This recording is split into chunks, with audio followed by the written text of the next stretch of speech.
Hi guys, my name is Chris Reynolds. I'm the creator of Armored Digital. Now in order to play Armored Digital you need to know three things.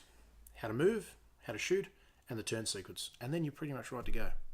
Most wargamers that start playing the game, by the end of turn one, they're pretty much across the basics of what we need to do to play.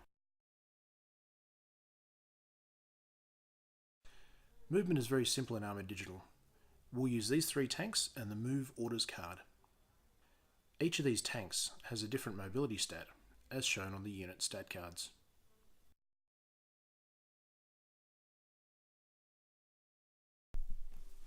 How much movement you get out of your mobility stat depends on what type of vehicle you have.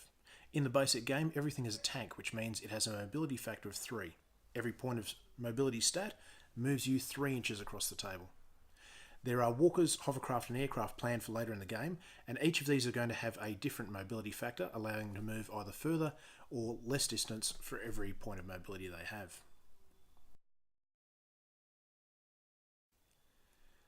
So these particular tanks would react to a move order by being able to move up to 12, 9 or 6 inches, respectively.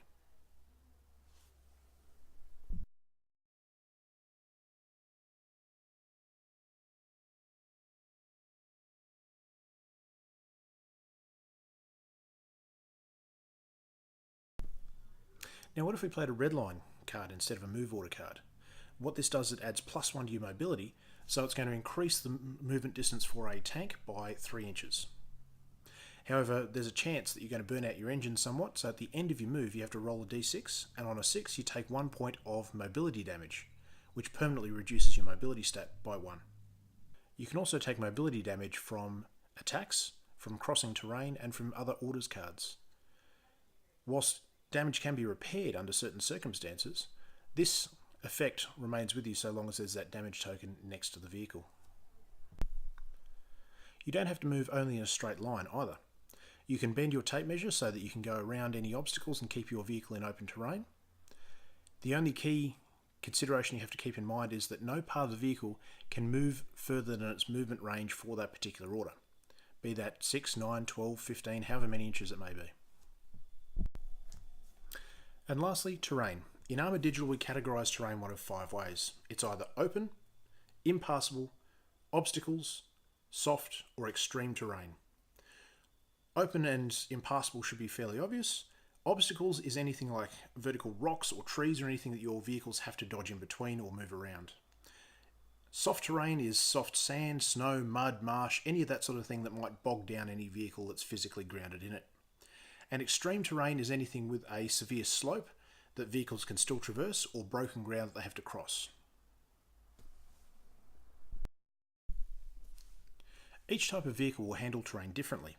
For tanks, they treat obstacles and extreme terrain as slow terrain.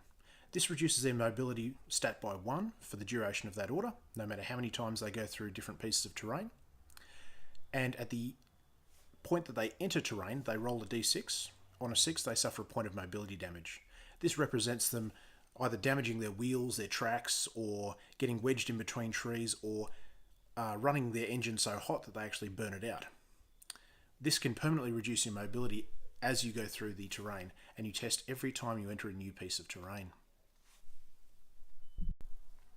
If your tank enters soft terrain, this is what we call minimal terrain. Your mobility is reduced to 1 unless it's already lower than that, and you roll 2 dice instead of 1 to see if you suffer damage whilst crossing this terrain. If your mobility is reduced to 0, your tank becomes a sitting duck and you may be forced to engage in some fairly drastic measures. So that's how you move your vehicles in Armored Digital. Thanks guys for watching, and if you'd like to find out more about how the game is played, check out our other videos here on our channel, or have a look at our Facebook page, our Twitter feed, our website, or jump onto the Kickstarter itself and pledge before the 18th of April. Thanks guys, see ya.